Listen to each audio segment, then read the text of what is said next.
Hi everyone, this is Jim. Welcome to this postmortem of my Blitz game number 706. My opponent kicked off with d4, and I went with d5, planning to play the Slav defense, and my opponent obliges by playing c4, c6, knight f3. So we get a normal Slav. As you know, I play the win hour if they bring the knight to c3 out, then I can play the move e5, the win hour gambit. But knight c3 prevents that, and this is the normal way of playing. So let's see, I go with knight f6, my opponent goes knight f3, knight c3 now, and I go e6. So this is a semi-Slav. And now e3 is the main move here, but this is an interesting alternative line here with the early pin. Now the Botvinnik variation is to take the pawn right away and try and hold on to it by playing b5, I guess. A very complicated line. The way I play it with h6 is known as the Moscow variation, where normally white just takes. White gives up the bishop, but the other line, the bishop h4 line, is known as the anti-Moscow gambit. And they didn't used to play this. They used to think that this was just a loss of a pawn, but it turns out it's a pretty interesting gambit. So anyway, that's why the original move here is bishop takes f6, and it's still popular. White gives up the dark squared bishop, puts another pawn on a dark square with e3, and looks for play with the light squared bishop. Anyway, so bishop h4, this line is known as the anti-Moscow gambit because he's not going into the Moscow variation by taking my knight there. And the way to turn it into a gambit is to go ahead and grab the pawn over here. And then the normal move is e4, getting more space in the center, and then attacking that pawn. So you have to throw in g5 if you want to hold on to that pawn. You can see this has been played quite a lot, though. Bishop goes here, and then you play b5.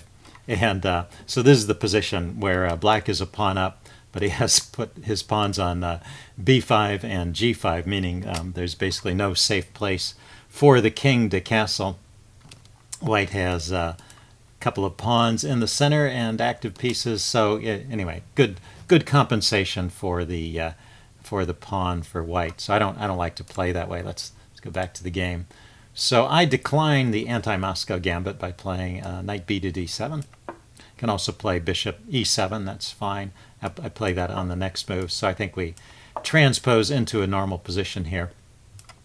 It goes bishop d3, and now I take. And I'm playing this sort of like a Moran variation where you gain a tempo on this bishop, you kick it again, and then you play with a6. This defends this pawn and prepares the move c5 to open up some lines for the light squared bishop.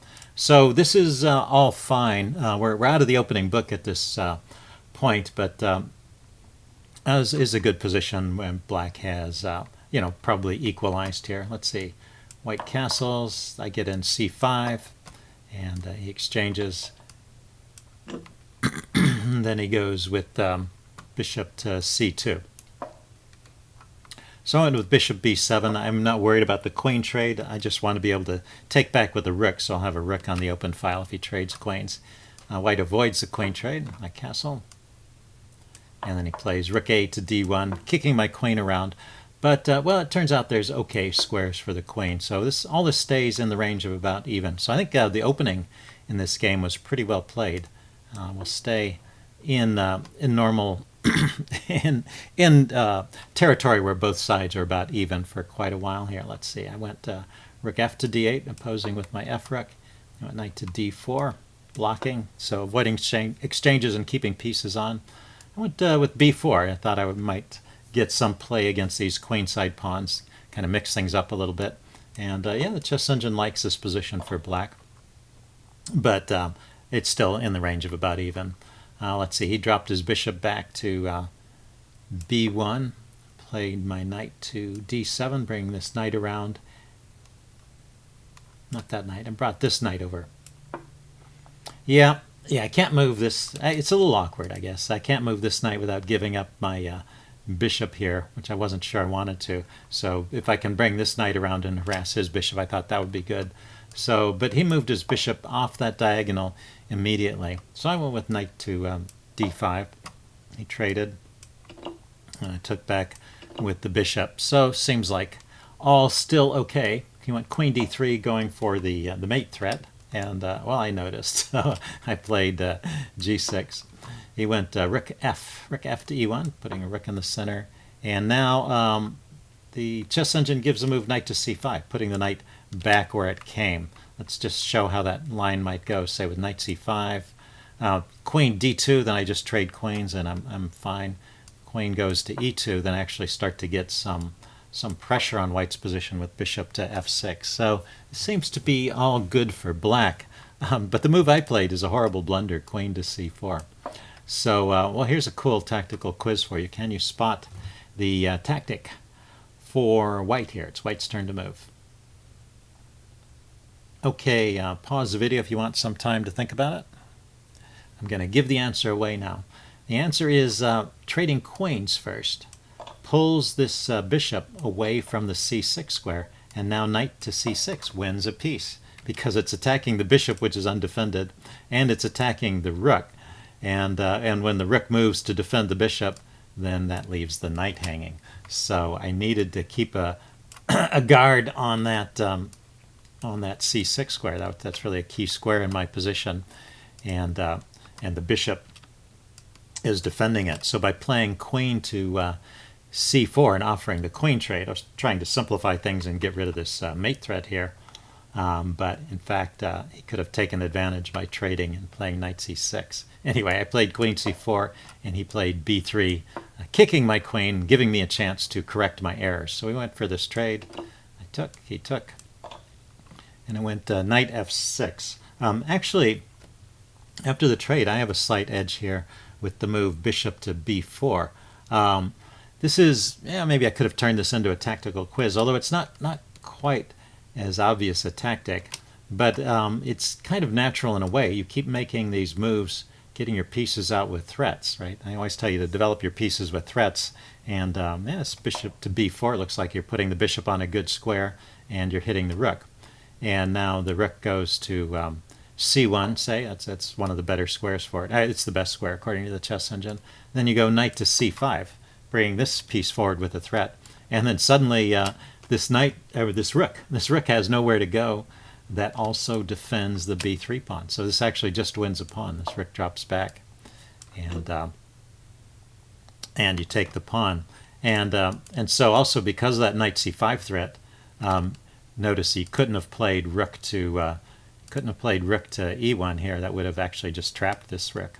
So anyway, yeah, so a couple of good, strong moves there, and black would have a nearly winning position. So that was probably one of my better chances in this game. I went knight to f6 here. I was still, I don't know, following this plan I had come up with earlier of getting the knight over to the king side, but there's not as much going on over here now, so it's kind of the wrong direction. Let's see, he went f3, preventing my knight from making progress over here, and blunting this bishop, preparing to play e4. So good move. I went bishop to c5 here. He went bishop to e5, hitting my knight, which I need to move or defend. I played knight h5. I figure if he kicks the knight, I can come back to g7. And he played rook to c3, which is a blunder, which I noticed like one move too late. But, well, you guys should be able to spot this tactic. Okay, I'm giving the answer away again. Yeah, bishop to b4 skewers the two rooks, so pretty obvious. Instead, I played bishop to b6. He went b4 now, and that prevents me from doing the skewer along that diagonal by blocking that. So the skewer is gone. I played rook a to c8, and the game is back in the range of about even, I guess. Rook a to c8. He goes rook e to c1, trade off of one pair of rooks, and I bring my knight back via g7. I felt the need to get it back into the game. Although the chess engine likes black's position here after f6.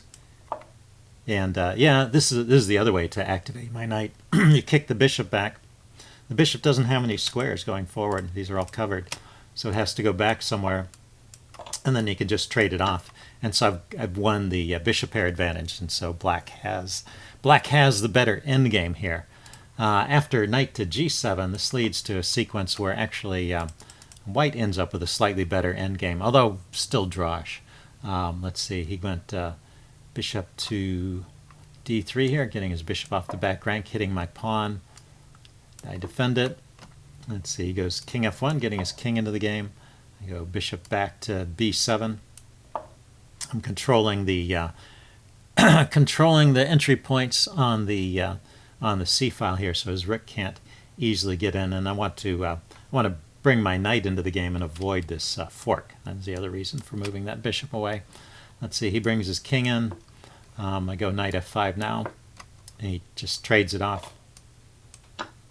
And let's see, he pushed on with e4. So this all, he maybe had better here. If he doesn't push the pawn forward and just tries to keep this advantage, yeah, it's hard to turn that into a passed pawn. But this kind of gives up any advantage immediately. So we get back into a drawn position here. Because this, well, it was drawn anyway, probably, with best play. But he had some slight edge that he could have played for.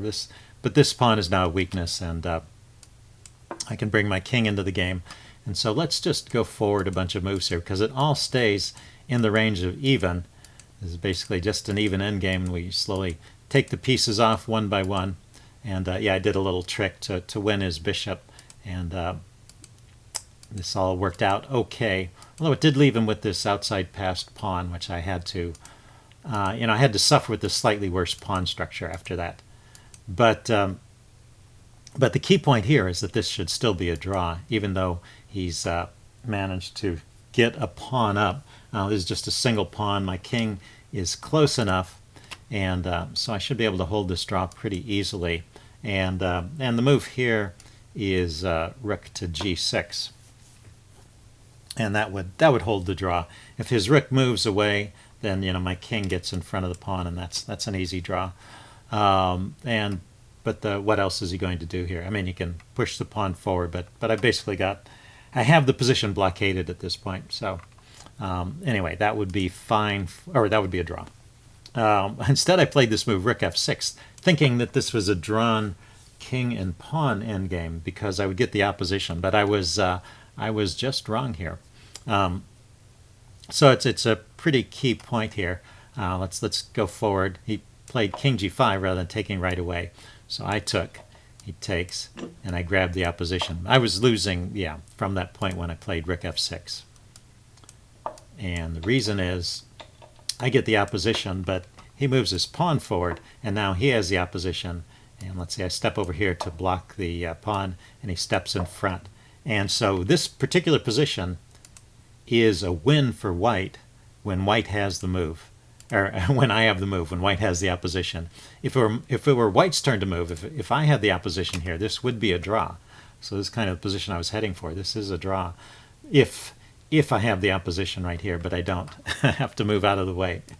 So anyway, it's a loss. And he played this, I played for some tricks, but he didn't fall for any of my tricks. Like right here, if he pushes the pawn forward, that's a stalemate. But of course he doesn't have to do that. And after a little bit more maneuvering, he gained a tempo there, and now the pawn queens with check, and so I resigned. But anyway, it was an interesting game. Hope you guys liked this video. Leave any comments you have in the section below, and I'll see you again soon. Bye.